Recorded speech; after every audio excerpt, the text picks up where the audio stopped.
warahmatullahi wabarakatuh. Selamat pagi sahabat subscriber sekalian. Kembali lagi bersama Yaumil. Setelah sekian lama kita tak berjumpa teman-teman, sehubung juga dengan channel YouTube kita yang sudah diretas oleh pihak yang tidak bertanggung jawab. Kali ini Yaumil kembali dalam format YouTube channel baru Upscape, teman-teman. Bagi yang belum subscribe, silahkan subscribe. Dan mohon juga informasikan kepada teman-teman kita yang lain bahwa akun kita yang sudah diretas itu, yang namanya Crunchy, itulah teman-teman, itu bukan Upscape lagi. Ini adalah channel baru kita, YouTube channel Upscape. Oke, sahabat Upscape sekalian, pada kesempatan kali ini kita akan kembali membahas seputar permintaan dari teman-teman sekalian mengenai pembahasan soal-soal atau prediksi soal-soal tes kemampuan bidang keperawatan yang sering keluar dalam pelaksanaan CPNS. Dan pada kesempatan kali ini, Yaumil akan bahas beberapa soal yang ibaratnya ini merupakan konten-konten atau topik-topik soal yang keluar pada pelaksanaan CPNS di tahun lalu. Semoga bermanfaat teman-teman sekalian. So let's check this out. Soal yang pertama. Nah, sebagaimana yang kita ketahui teman-teman, salah satu topik yang sering keluar dalam pelaksanaan tes kemampuan bidang perawat itu adalah topik mengenai hari-hari besar kesehatan. Nah, pada soal yang pertama ini kita akan bahas mengenai hari besar terkait dengan sejarah BKKBN yang berkaitan dengan program KB. Di mana bunyi soalnya adalah sejarah BKKBN dimulai dari pembentukan perkumpulan keluarga berencana yang diselenggarakan pada tanggal apakah A. 23 Desember 1960, B. 24 November 1957, C. 23 Desember 1957, D. 24 November 1960, atau E. 24 Oktober 1955. Nah, sahabat Upscape sekalian, untuk soal yang pertama ini yang berkaitan dengan sejarah BKKBN ini, Yaumil sedikit menceritakan kepada teman-teman sekalian bahwasannya BKKBN itu bermula atau berasal dari yang namanya sebuah perkumpulan keluarga berencana yang mana itu diselenggarakan pada tanggal 23 Desember 1957. Jadi dari sana itu pertama kali diadakan pembentukannya di gedung Ikatan Dokter Indonesia, dan nama perkumpulan itu berkembang menjadi Perkumpulan Keluarga Berencana Indonesia atau yang disingkat dengan PKBI, atau juga dikenal dengan Indonesia Planned Parenthood Federation, IPPF, di mana PKBI atau IPPF ini tujuan utamanya itu adalah memperjuangkan terwujudnya keluarga-keluarga yang sejahtera melalui 3 macam usaha pelayanan. Yang pertama adalah mengatur kehamilan atau menjarangkan kehamilan, program pertama. Kemudian yang kedua, mengobati kemandulan, serta yang ketiga, memberikan nasihat terkait dengan perkawinan. Nah, ini adalah tiga visi awal atau 3 usaha pelayanan awal didirikannya PKBI ini. Nah, pada tahun 1967, PKBI itu diakui sebagai badan hukum oleh Departemen Kehakiman di waktu itu, dan dengan adanya kelahiran Orde Baru pada saat itu, di mana fokus dari Orde Baru waktu itu juga terkait masalah kependudukan, sehingganya PKBI ini makin lama makin berkembang dan menjadi salah satu program yang diprioritaskan oleh pemerintahan Indonesia hingga saat sekarang ini. Nah, jadi terkait dengan sejarah BKKBN tadi, sahabat Upscape sekalian, itu bermula dari yang namanya PKBI, Persatuan Keluarga Berencana Indonesia, yang mana itu perkumpulan awalnya dibentuk pada tanggal 23 Desember 1957 di gedung Ikatan Dokter Indonesia. Jadi untuk soal yang pertama ini, jawaban yang tepat itu adalah opsi C, 23 Desember 1957. Kita lanjut ke soal yang kedua. Soal yang kedua ini membahas terkait dengan topik puskesmas. Jadi salah satu juga teman-teman sekalian topik yang sering keluar di TKB tahun lalu itu berkaitan dengan pusat kesehatan masyarakat atau puskesmas dan rumah sakit. Ya, jadi usahakan teman-teman paham terkait dengan aturan-aturan yang berkaitan dengan puskesmas dan rumah sakit, dan juga paham mengenai konten-konten atau beberapa topik-topik yang berkenaan dengan isu-isu puskesmas dan rumah sakit yang terbaru. Nah, sekarang pada soal yang kedua ini bunyinya adalah berikut adalah jenis tenaga kesehatan yang harus ada di setiap puskesmas kecuali apakah A. dokter layanan primer, B. perawat, C. bidan, D. radiografer, atau E. ahli teknologi laboratorium medik. Nah, kira-kira apa nih jawaban sahabat Upscape sekalian untuk soal yang kedua? Oke, jawaban yang tepat teman-teman itu adalah opsi D. radiografer. Jadi, terkait dengan puskesmas ini, sahabat Upscape sekalian, itu telah diatur dalam suatu peraturan Menteri Kesehatan PMK nomor 75 tahun 2014. Dan terkait dengan jenis tenaga kesehatan yang harus ada di puskesmas, itu teman-teman bisa lihat di pasal 16 ayat 2-nya, di mana di sana detail teman-teman sekalian dijelaskan bahwasanya jenis tenaga kesehatan yang ada di puskesmas itu terdiri atas pertama A. dokter atau dispesifikan dokter layanan primer atau dokter umum. Yang kedua itu ada dokter gigi, ada perawat, ada bidan, ada tenaga kesehatan masyarakat, ada tenaga kesehatan lingkungan atau tenaga kesling, terus ada ahli teknologi laboratorium medik atau sekarang kita sebutnya sebagai analis kesehatan. Terus kemudian yang ke-8 itu ada ahli gizi atau tenaga gizi, dan juga yang ke-9 itu adalah tenaga kefarmasian. Nah, sahabat Upscape sekalian, jadi kalau kita rujuk ke aturan yang mengatur terkait dengan puskesmas PMK nomor 75 tahun 2014, maka jenis tenaga kesehatan yang tidak harus ada di puskesmas itu adalah radiografer. Nah, kalau ada pertanyaan misalnya di suatu puskesmas terdapat radiografernya, apakah itu melanggar aturan? Tentu tidak, teman-teman. Yang melanggar aturan jikalau jenis tenaga kesehatan yang terlampir di PMK ini tidak ada di puskesmas tersebut. Namun jikalau ada, itu tidak melanggar aturan. Demikian kira-kira ya, jadi bisa kita simpulkan bahwa jawaban yang kedua yang berkaitan dengan jenis tenaga kesehatan yang tidak harus ada di puskesmas itu adalah opsi D, radiografer. Demikian sahabat Upscape sekalian. Lanjut pada soal berikutnya, soal yang ketiga mengenai Nusantara Sehat. Nah, topik Nusantara Sehat atau yang berkenaan dengan program Kemenkes ini teman-teman sekalian patut juga teman-teman catat dan teman-teman pelajari. Kapan mulai dilakukannya program, kapan mulai diluncurkannya program ini, terus apa visi dan misi dari program ini, menteri siapa yang melaunching ini, terus kemudian ini tujuannya untuk apa. Nah, hal-hal semacam itu teman-teman harus catat dan teman-teman harus pelajari untuk persiapan TKB yang lebih baik. Nah, untuk soal yang ketiga ini yang berkenaan dengan Nusantara Sehat, ini ditanyakan adalah apakah lingkup penguatan Yankes Primer atau layanan kesehatan primer yang menjadi misi dari program Nusantara Sehat. Apakah A, fisik, di mana itu adalah pembenahan infrastruktur, sarana pembenahan fasilitas, dan sumber daya manusia, penguatan tenaga kesehatan.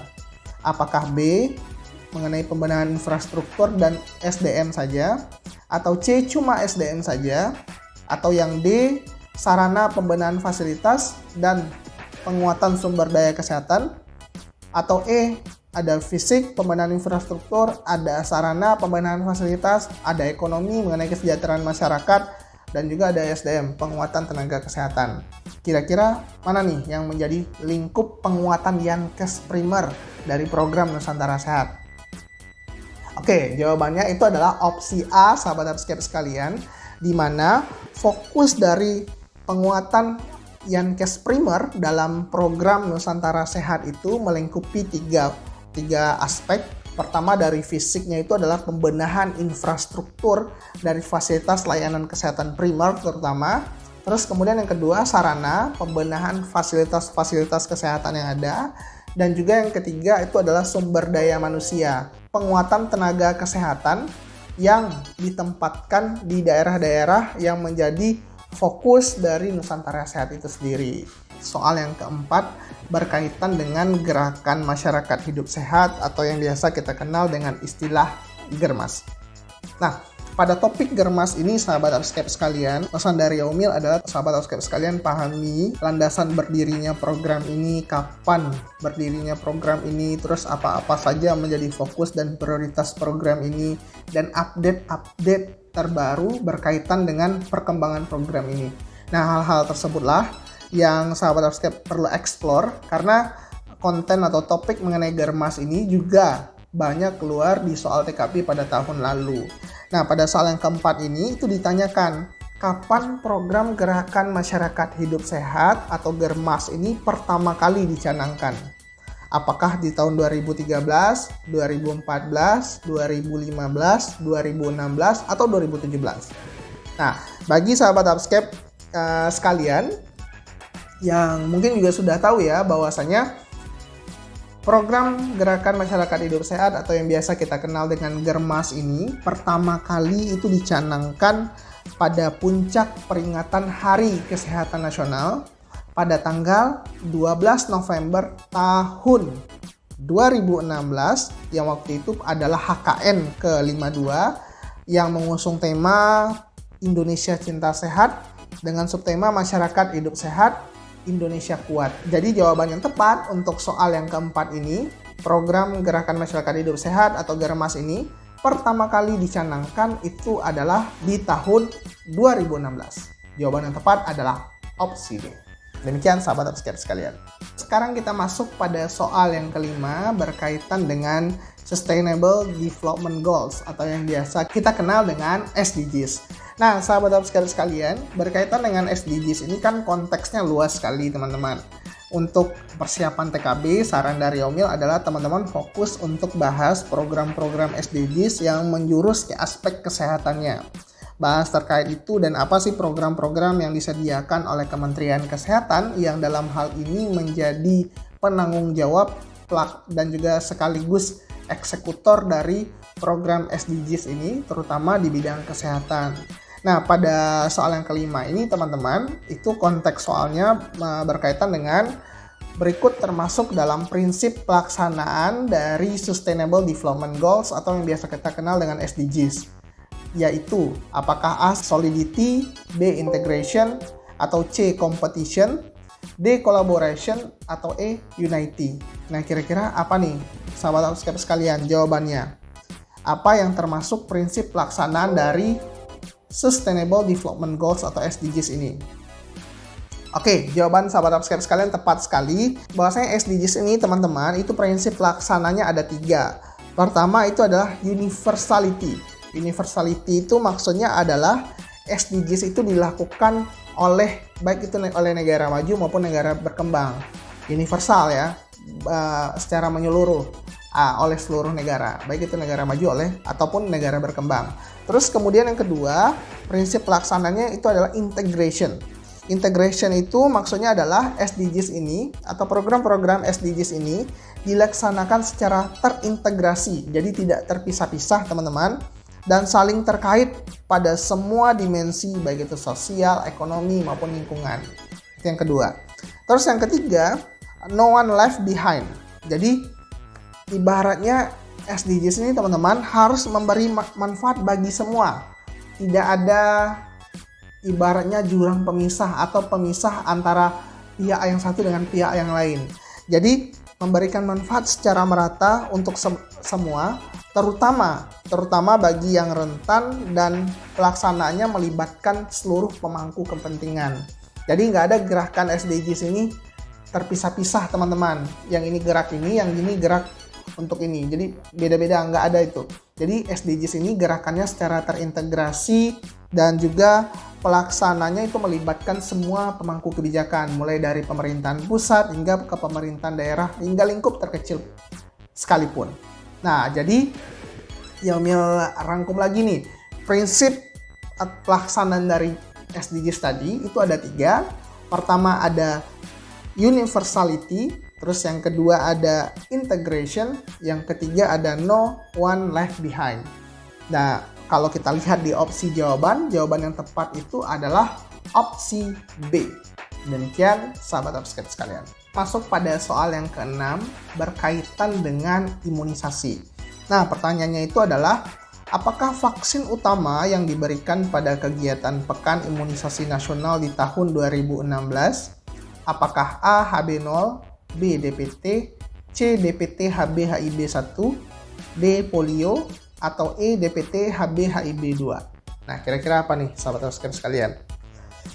Oke, bagi yang belum tahu sahabat upscape sekalian, yang berkaitan dengan Pekan Imunisasi Nasional di tahun 2016, itu merupakan sebuah pekan imunisasi di mana setiap balita, termasuk bayi baru yang baru lahir pun, yang bertempat tinggal di Indonesia, itu dilakukan imunisasi vaksin polio, ya, tanpa mempertimbangkan status imunisasi mereka sebelumnya.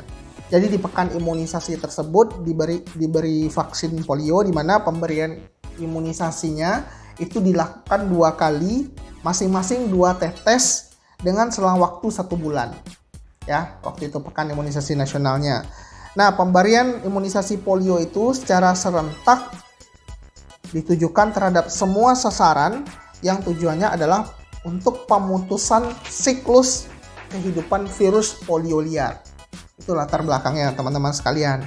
Nah, sebelumnya PIN polio ini pernah dilakukan 3 tahun berturut-turut, yaitu di tahun 1995 sampai 1997, 95, 96, 97, di mana virus polio liar asli Indonesia atau indigenous ini sudah tidak ditemukan lagi di tahun 1996, sehingga waktu itu tidak dilakukan lagi yang namanya PIN polio secara serentak ini.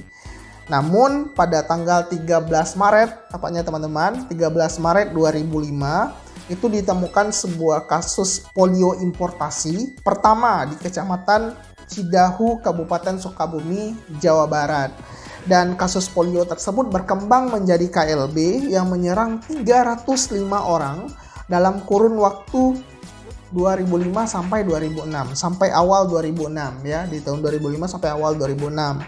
Nah, KLB ini tersebar waktu itu di 47 kabupaten kota di 10 provinsi. Selain itu juga ditemukan 46 kasus yang berkaitan dengan Vaccine Derivative Polio Virus atau VDPV, yaitu kasus polio yang disebabkan oleh virus dari vaksin yang terjadi apabila anak tidak diimunisasi, sahabat upscape. Dan waktu itu di mana 45 diantaranya itu tersebar di semua kabupaten di Pulau Madura, dan 1 kasus itu di Probolinggo, Jawa Timur. Nah, dari beberapa permasalahan ini, sahabat upscape sekalian, maka dibikinlah sebuah kebijakan yang didasarkan sebelumnya dari hasil pertemuan desk review pada tanggal 20 sampai 23 Oktober di tahun 2014 yang dilaksanakan oleh Kemenkes RI bersama dengan WHO dan juga UNICEF, serta melibatkan pakar-pakar dan akademisi serta organisasi profesi. Sehingga direkomendasikanlah dari hasil desk review tersebut waktu itu pelaksanaan PIN polio pada anak usia 0 sampai 59 bulan untuk memberikan perlindungan yang optimal bagi seluruh anak yang terkena virus polio. Landasan hukum terkait PIN polio ini Yomil jelaskan di laman komentar sahabat upscape sekalian, silahkan tengok nantinya. Dan PIN polio ini sahabat upscape sekalian, itu tujuan utamanya adalah untuk tercapainya eradikasi atau kemusnahan atau terputusnya masalah polio ini di dunia pada akhir tahun 2020. Jadi bidikannya adalah polio ini nggak terjadi lagi nih di akhir tahun 2020. Tujuan khususnya itu adalah memastikan bahwa imunitas terhadap polio ini di populasi atau herd immunity-nya itu cukup tinggi dengan cakupan lebih dari 95%. Nah, itu dia sahabat upscape sekalian, sejarah singkat dan juga visi misi dari pelaksanaan PIN polio ini. Jadi kalau kita lihat dari konteks soal yang ditanyakan, apakah vaksin utama yang diberikan pada Pekan Imunisasi Nasional pada tahun 2016 itu adalah vaksin polio? Jawaban yang tepat itu adalah opsi D. Demikian sahabat upscape sekalian. Sekarang kita masuk pada soal yang ketujuh berkaitan dengan keluarga berencana. Kalau di soal yang pertama kita tadi membahas mengenai sejarah KB, sekarang ini kita membahas mengenai metode KB yang efektif. Nah, bunyi soalnya adalah seorang perempuan 31 tahun, post seksio cesaria, hari rawatan ke-10, dengan status obstetrik P2A0 datang ke puskesmas untuk berkonsultasi penggunaan KB.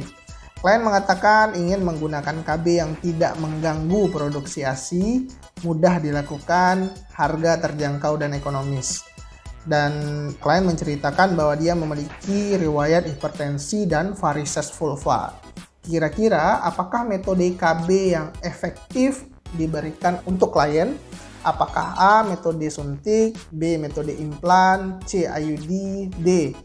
MAL atau yang biasa kita sebut dengan metode amenorelaktasi, atau E itu adalah tubektomi.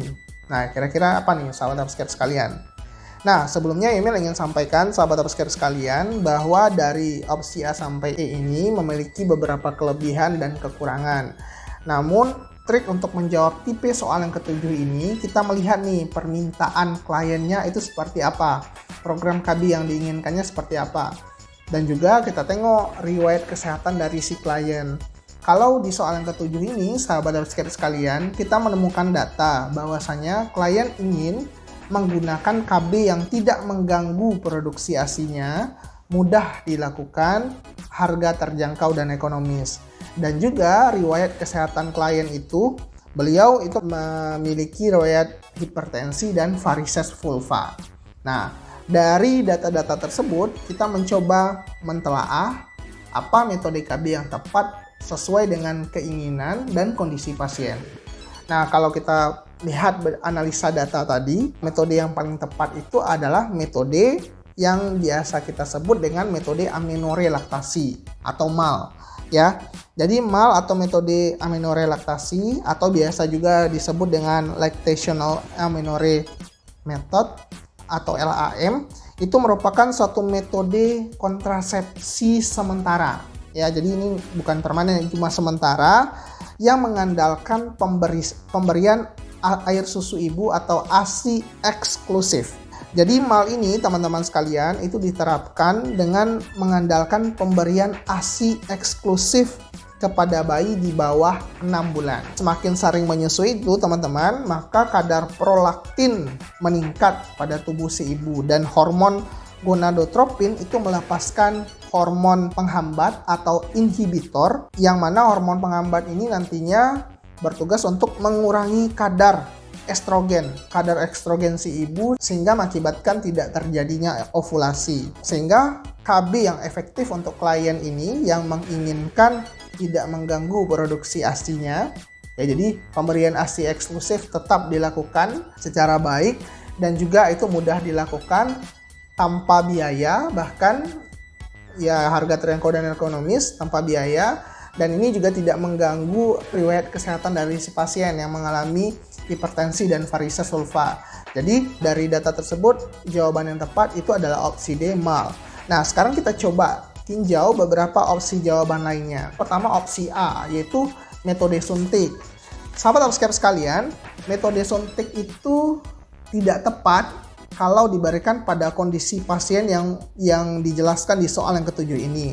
Karena metode suntik itu adalah metode KB yang prinsipnya itu adalah hormonal dan tidak disarankan bagi klien dengan mengalami kelainan kardiovaskular, ya, dan juga adanya masalah dengan pembekuan darah. Pada kasus ini kan klien mengalami permasalahan dengan hipertensi dan varises vulva, sehingga metode suntik itu juga tidak disarankan untuk pasien dengan masalah kesehatan ini. Terus kemudian metode implan, sama dengan metode suntik sahabat upscape sekalian, ini juga metode kontrasepsi hormonal, di mana itu tidak disarankan bagi pasien yang mengalami kelainan jantung dan juga penderita hipertensi, sehingga ini juga tidak tepat untuk diberikan pada pasien dengan riwayat kesehatan yang tertera di soal yang ketujuh. Terus ada lagi yang opsi C, metode IUD. Metode IUD ini juga tidak tepat sahabat upscape sekalian karena memiliki efek samping itu perdarahan postpartum.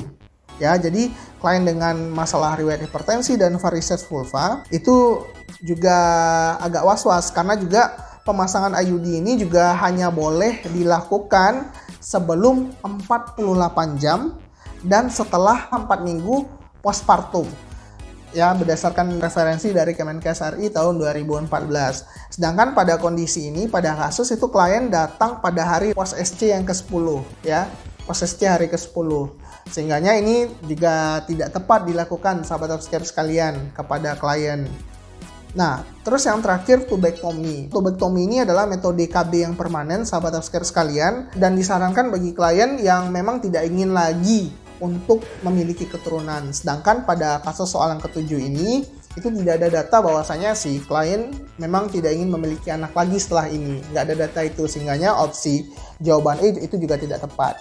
Jamil simpulkan bahwasanya soal yang ke-7 ini jawabannya adalah opsi D, mal atau metode aminorelaktasi. Soal ke-8 berkaitan dengan isu kesehatan terbaru. Nah, sahabat Upscape sekalian, kalau di CPNS tahun lalu itu banyak sekali isu-isu kesehatan yang dibahas adalah terkait dengan stunting, gizi buruk, dan lain sebagainya.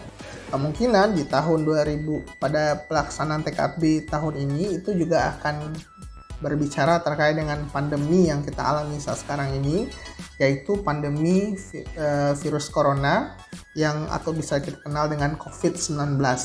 Nah, pada soal yang ke-8 ini itu akan dibahas terkait dengan kapan wabah COVID-19 ditetapkan sebagai pandemi oleh Organisasi Kesehatan Dunia atau WHO. Apakah A 11 Februari tahun 2020, B 11 Maret tahun 2020, C 2 Maret tahun 2020, D 9 Maret 2020, atau E 8 Februari tahun 2020. Nah, sahabat Upscape sekalian, terkait dengan kronologis atau timeline pergerakan COVID-19 ini yang telah kami himpun, nanti akan kami kirimkan dalam kolom komentar kita, silakan dicek di sana. Tapi Yomil ingin jelaskan sahabat Upscape sekalian bahwasanya wabah COVID-19 ini ditetapkan oleh WHO sebagai pandemi global itu tepatnya pada tanggal 11 Maret tahun 2020 sahabat Upscape sekalian. Di mana di tanggal tersebut itu pertama kali juga Indonesia mengumumkan kematian pertama akibat virus corona. Itu salah seorang pasien yang menjalani perawatan di RS Sanglah Bali. Ya, jadi 11 Maret 2020 itu juga bertepatan dengan adanya korban pertama yang meninggal di Indonesia akibat COVID-19. Nah, jadi saran dari Yomil terkait dengan isu kesehatan COVID-19 ini, sahabat Upscape sekalian, sahabat Upscape juga perlu itu memperhatikan perkembangannya seperti apa, termasuk kebijakan-kebijakan baik itu di tingkat global hingga di level nasional bahkan di level daerah. Jadi perlu dipantau beberapa program-program pemerintah baik itu dari skala global ya, dari level WHO hingga pemerintah di Indonesia. Coba pantau-pantau, dan kalau kita telaah nih sahabat Upscape sekalian, mulai dari tanggal-tanggal yang ada di opsi jawaban, itu tanggal 8 Februari tahun 2020 misalnya opsi E, itu Kedutaan Besar AS di Beijing mengkonfirmasi bahwa warga negara AS berusia 60 tahun itu meninggal di kota Wuhan ya pada tanggal 6 Februari, dan ini menandakan adanya kematian orang asing pertama. Kematian orang asing pertama di Wuhan akibat COVID-19. Itu tanggal 8 Februari. Tanggal 11 Februari itu adalah pertama kalinya penyakit akibat virus corona ini diberi nama oleh WHO sebagai COVID-19. Jadi kalau ditanyakan terkait kapan COVID-19 ini diberi nama oleh WHO, itu adalah pada tanggal 11 Februari. Terus lanjut 9 Maret sahabat Upscape sekalian, itu berkaitan dengan Presiden Conte, Presiden Italia itu mengumumkan bahwa seluruh negara Italia itu di lockdown. Itu di tanggal 9 Maret 2020. Dan pada tanggal 11 Maret 2020 itu adalah waktu di mana WHO mengumumkan bahwasanya COVID-19 ini ditetapkan sebagai pandemi global. Demikian sahabat Upscape sekalian, sehingga bisa kita simpulkan bahwasanya jawaban yang tepat untuk soal yang ke-8 ini adalah opsi B 11 Maret 2020. Demikian sahabat Upscape sekalian. Kita masuk pada soal yang ke-9 berkaitan dengan Kementerian Kesehatan. Berdasarkan Permenkes nomor 64 tahun 2016 pasal 3, Dalam melaksanakan tugas, Kementerian Kesehatan Republik Indonesia menyelenggarakan fungsi berikut, kecuali apakah A. Perumusan, penetapan, pelaksanaan kebijakan di bidang kesehatan masyarakat, pencegahan pengendalian penyakit, pelayanan kesehatan dan kefarmasian alat kesehatan. Apakah B. Koordinasi pelaksanaan tugas, pembinaan, pemberian dukungan administrasi kepada seluruh organisasi di lingkungan Kemenkes. Apakah C. Pelaksanaan penelitian dan pengembangan di bidang kesehatan. D. Pelaksanaan pengembangan dan pemberdayaan sumber daya manusia di bidang kesehatan serta pengelolaan tenaga kesehatan. Atau apakah E. Pelaksanaan kebijakan kerjasama kesehatan dengan negara tetangga untuk berperan aktif dalam kesehatan dunia. Kira-kira apa yang tidak masuk dalam lingkup tugas Kemenkes berdasarkan Peraturan Menteri Kesehatan Nomor 64 Tahun 2016. Kira-kira apa sahabat upscape sekalian? Nah, jawaban yang tepat itu adalah opsi E, pelaksanaan kebijakan kerjasama kesehatan dengan negara tetangga untuk berperan aktif untuk kesehatan dunia. Ini tidak masuk dalam jabaran tugas dari Kemenkes sendiri yang diatur dalam Permenkes nomor 64 tahun 2016, sahabat subscribe sekalian. Ya, jadi fokusnya memang masih internal kesehatan, di mana yang dikelola oleh Kemenkes itu lingkupnya ada yang berkaitan dengan pencegahan dan pengendalian penyakit, terus berkaitan juga dengan pelayanan kesehatan, kefarmasian dan alat kesehatan, juga berkaitan dengan pengembangan dan pemberdayaan sumber daya manusia di bidang kesehatan, juga berkaitan dengan penelitian dan pengembangan di bidang kesehatan. Dan selengkapnya sahabat subscribe sekalian bisa tengok di slide ini. Oke, jadi bisa kita simpulkan sahabat subscribe sekalian, untuk soal yang ke-9 ini jawaban yang tepat itu adalah opsi E. Demikian sahabat subscribe sekalian. Oke sahabat subscribe sekalian, sekarang kita masuk pada soal yang ke-10 berkaitan dengan program Germas, Gerakan Masyarakat Hidup Sehat. Nah, pada soal yang ke-10 ini ditanyakan berikut yang termasuk dalam 7 langkah Gerakan Masyarakat Hidup Sehat, kecuali apakah A. Melakukan aktivitas fisik, B. Menggunakan jamban, C. Menjaga kebersihan lingkungan, D. Tidak mengkonsumsi minuman beralkohol, atau E. Menjauhi makanan fast food. Nah, sahabat subscribe sekalian, Email perlu jelaskan bahwasanya 7 gerakan langkah Germas itu diantaranya pertama melakukan aktivitas fisik, kemudian yang kedua makan buah dan sayur, terus yang ketiga tidak merokok, yang keempat tidak mengkonsumsi minuman beralkohol. Jadi opsi D udah jelas salah. Terus selanjutnya melakukan yang kelima adalah melakukan cek kesehatan secara berkala. Yang keenam menjaga kebersihan lingkungan, opsi C juga salah. Terus yang ketujuh menggunakan jamban, opsi B juga salah.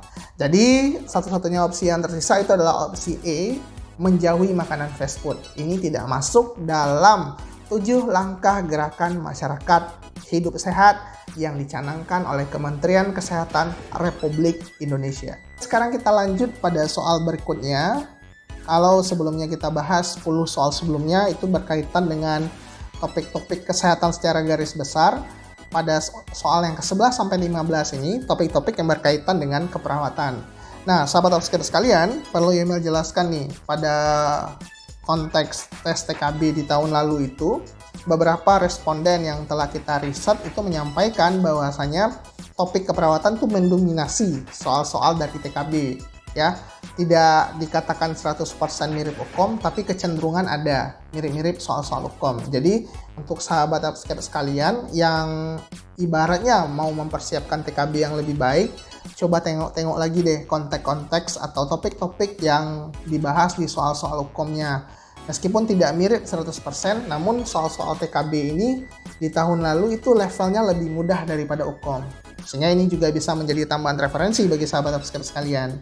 Nah, pada soal yang ke-11 ini, sahabat subscriber sekalian, ini Email akan membahas berkaitan dengan soal-soal yaitu soal tindakan keperawatan, di mana bunyinya adalah seorang laki-laki 23 tahun dirawat pos kecelakaan lalu lintas pada hari rawatan ketiga.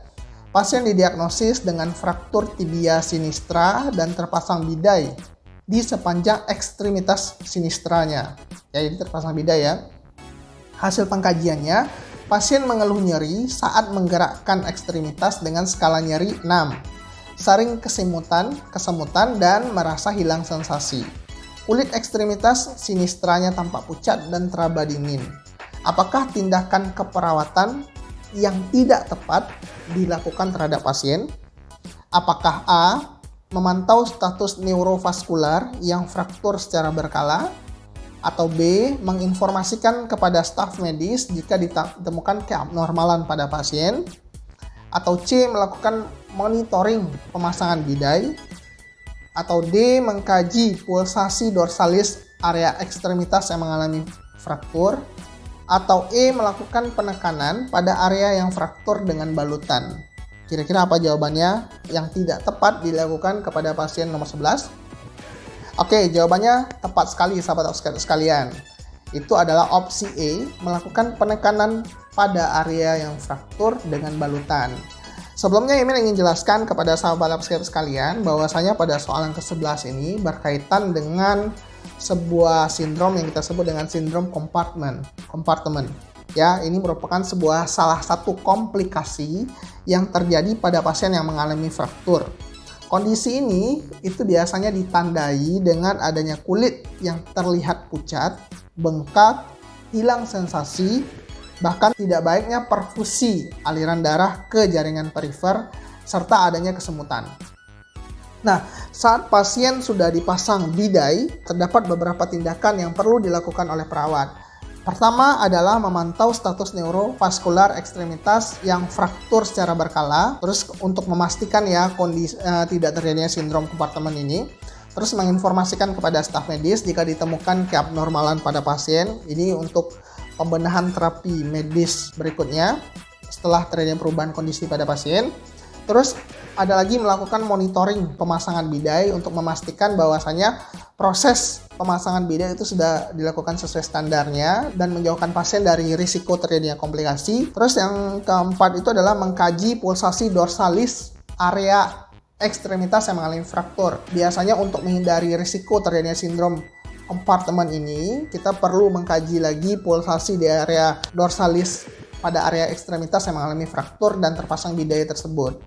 Sehingga sahabat subscriber sekalian, opsi jawaban yang salah melakukan penekanan pada area fraktur itu tidak tepat dan ini bisa memperparah kondisi sindrom kompartemen pada si pasien. Sehingga jawaban yang tepat pada soal yang ke-11 ini adalah opsi E, melakukan penekanan pada area yang fraktur dengan balutan. Demikian sahabat subscriber sekalian.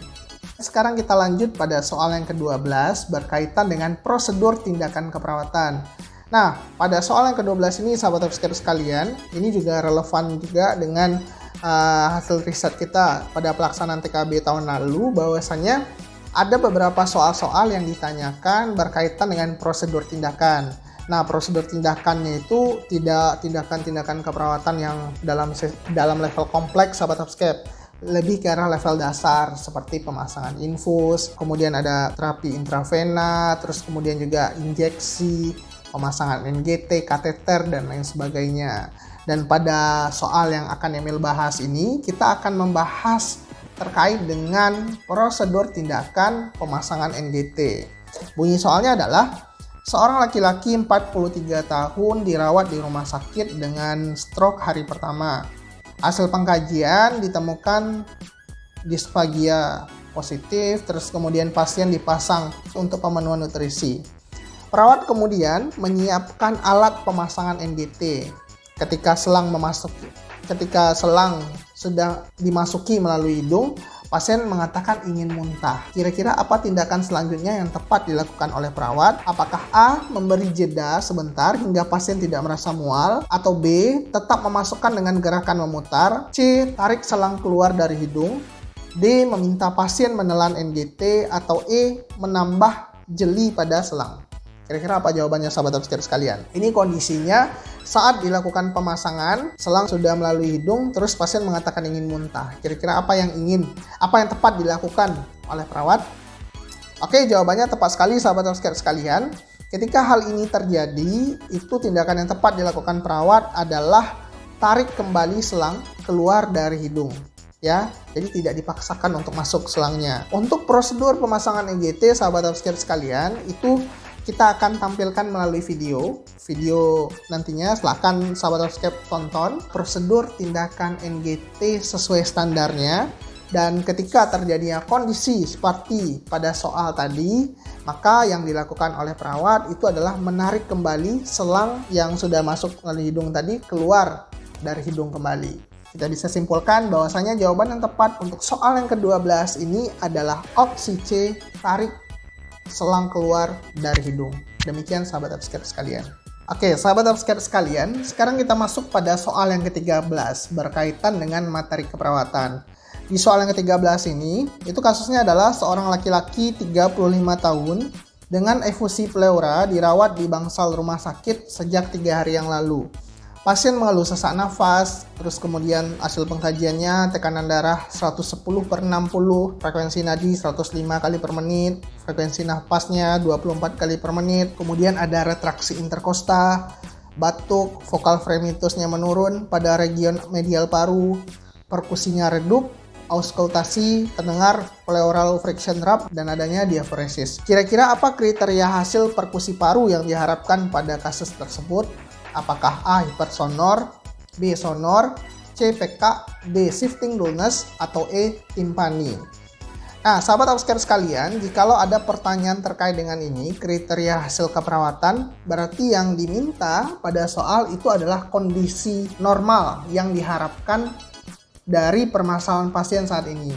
Kalau kita tengok pada pertanyaan, itu yang diharapkan adalah hasil perkusi paru yang normal.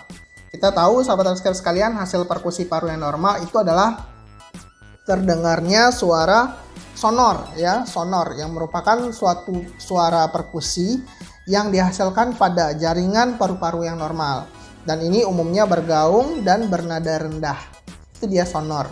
Sehingga untuk jawaban yang tepat untuk soal yang ke-13 ini itu adalah opsi B, sonor, yang merupakan hasil pengkajian perkusi paru yang normal. Sekarang kita coba telaah masing-masing opsi jawaban yang ada di soal yang ke-13 ini. Pertama, hipersonor. Kenapa hipersonor ini tidak tepat sahabat subscribe sekalian? Karena ini merupakan suatu suara perkusi paru yang abnormal, yang dihasilkan karena terlalu banyak udara di paru-paru tersebut. Itu dia, hipersonor. Terus kemudian yang selanjutnya ada peka. Peka ini merupakan suatu suara perkusi yang abnormal yang dihasilkan karena paru-paru itu diisi oleh jaringan padat, ya. Jadi ini biasanya disebabkan oleh adanya konsolidasi di dalam paru. Terus ada lagi suara shifting dullness. Shifting dullness ini merupakan nama lain dari redup, ya, dari suara redup saat perkusi paru, yang mana ini dihasilkan ketika terdapat cairan bebas di dalam rongga paru, atau biasanya itu berada di pleura. Terus ada lagi timpani. Nah, ini juga sudah familiar kita sahabat subscribe sekalian. Ini tidak tepat karena ini merupakan suatu bunyi normal dari abdomen karena berisi gas pada organ lambung. Jadi jawaban yang tepat untuk soal yang ke-13 ini adalah opsi D, sonor. Demikian sahabat subscribe sekalian. Masuk pada soal yang ke-14, kali ini berkaitan dengan materi keperawatan, yaitu penghitungan tetesan infus. Seorang anak 1 tahun dirawat di rumah sakit dengan gastroenteritis dehidrasi ringan. Hasil pengkajian, suhu tubuh 36,2 derajat Celcius, frekuensi nafasnya 30 kali per menit, frekuensi nadi 138 kali per menit. Saat ini anak terpasang IVFD 2A 200 cc. Cairan habis dalam waktu 13 jam. Kira-kira berapakah tetesan infus per menit yang akan dimonitor oleh perawat? Apakah A 15 tetes per menit, B 16 tetes per menit, C 17 tetes per menit, D 18 tetes per menit, atau E 19 tetes per menit? Nah, sahabat subscribe sekalian, perlu yang menjelaskan bahwasanya untuk menghitung tetesan infus, formulanya adalah jumlah tetesan infus itu sama dengan jumlah cairan dalam bentuk off-nya itu berapa mili, terus kemudian dikali dengan faktor tetesan, ini ada mikro dan makro. Kalau makro untuk pasien dewasa itu nilainya 20, kalau mikro itu sama dengan 60. Terus dibagi dengan jumlah jam atau lamanya waktu dalam satuan jam, terus dikali dengan 60. Angkanya adalah jumlah cairan yang diberikan itu adalah 200 cc. 200 cc dikali dengan faktor tetesan.